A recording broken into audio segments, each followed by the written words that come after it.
Dan saudara, KPK masih menyelidiki aliran dana dari kasus korupsi Bank BJB yang menyeret nama mantan Gubernur Jawa Barat Ridwan Kamil hingga sejumlah orang dekatnya. Apakah metode follow the money bisa menjerat mereka dalam tindak pidana pencucian uang?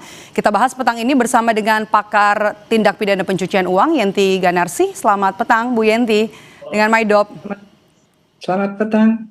Oke, Bu Yenti, metode follow the money ini bisa langsung diterapkan? Apakah perlu nanti KPK menetapkan tersangka dulu baru ada metode ini?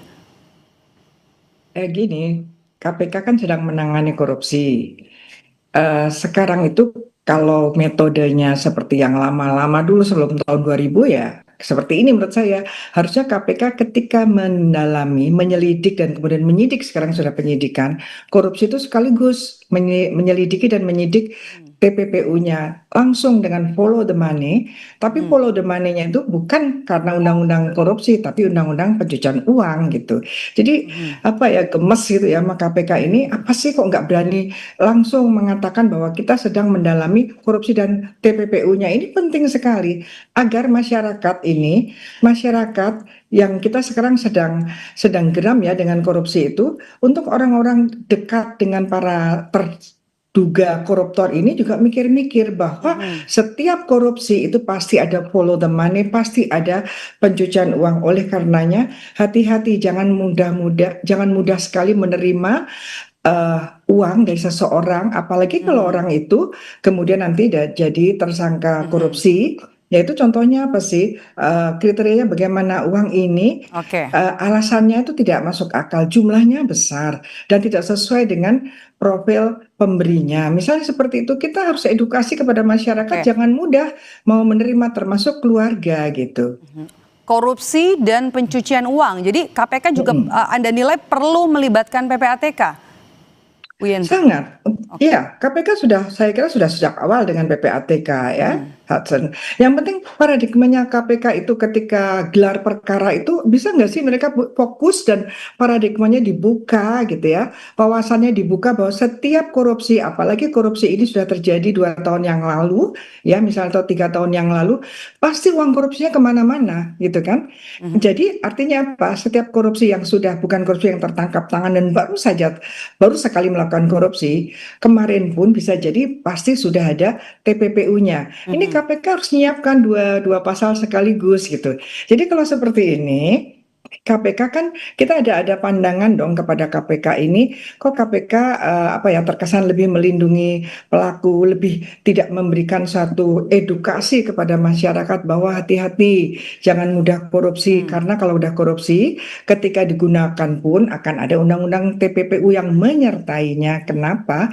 Karena paradigma penegakan korupsi itu adalah adanya suatu keadaan pemulihan, recovery, yaitu dengan cara bagaimana follow hasil korupsi itu kemana, dan follow the money itu adalah strateginya TPPU. Kenapa? Karena kita sekarang memidana, menyelesaikan masalah korupsi bukan saja ingin memenjara seorang karena korupsi, tapi juga yang penting juga adalah bagaimana mereka itu dijeratkan dan orang lain itu dicegah agar tidak melakukan, karena uangnya itu akan ditelusuri dan akan diterapkan juga undang-undang TPPU. Artinya orang yang melakukan korupsi itu akan dikenakan 2 tindak pidana sekaligus, dan ketika melakukan TPPU aktif, dia memberikan kepada siapapun, akan ada pelaku TPPU pasif, yaitu orang-orang yang menerima, termasuk dalam hal ini orang-orang terdekatnya, orang-orang itu bisa istrinya, bisa anaknya.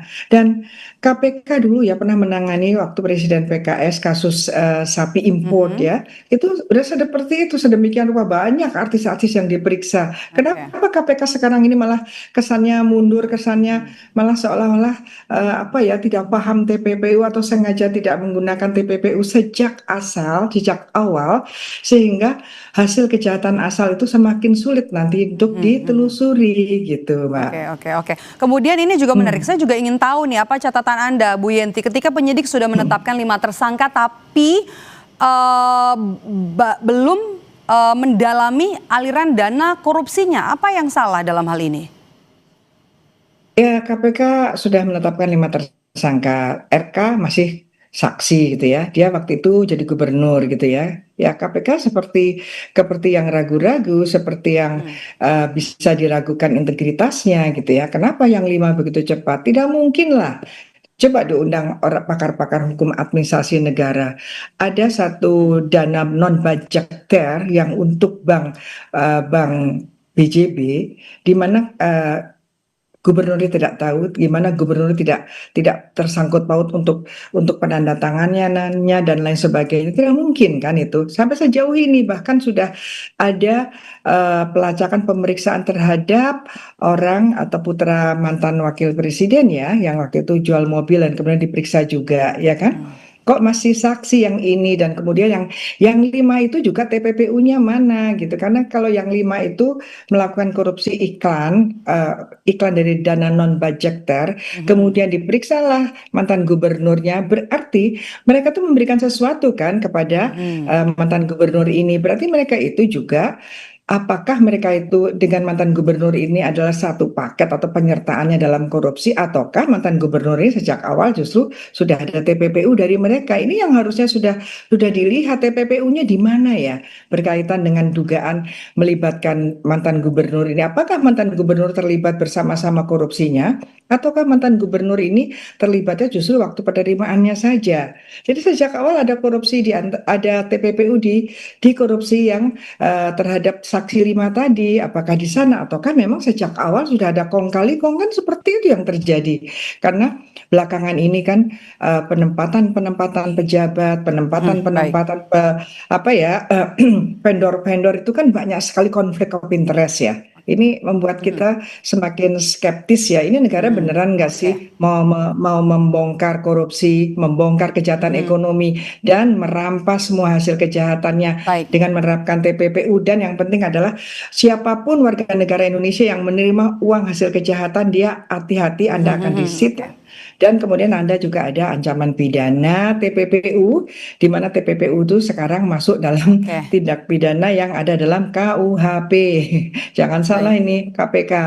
Oke, kita tunggu nanti kelanjutan dari KPK untuk bisa mengusut aliran dana dari kasus korupsi Bank BJB. Terima kasih pakar TPPU, Bu Yenti Ganarsi sudah bergabung bersama kami di Kompas Petang. Terima kasih.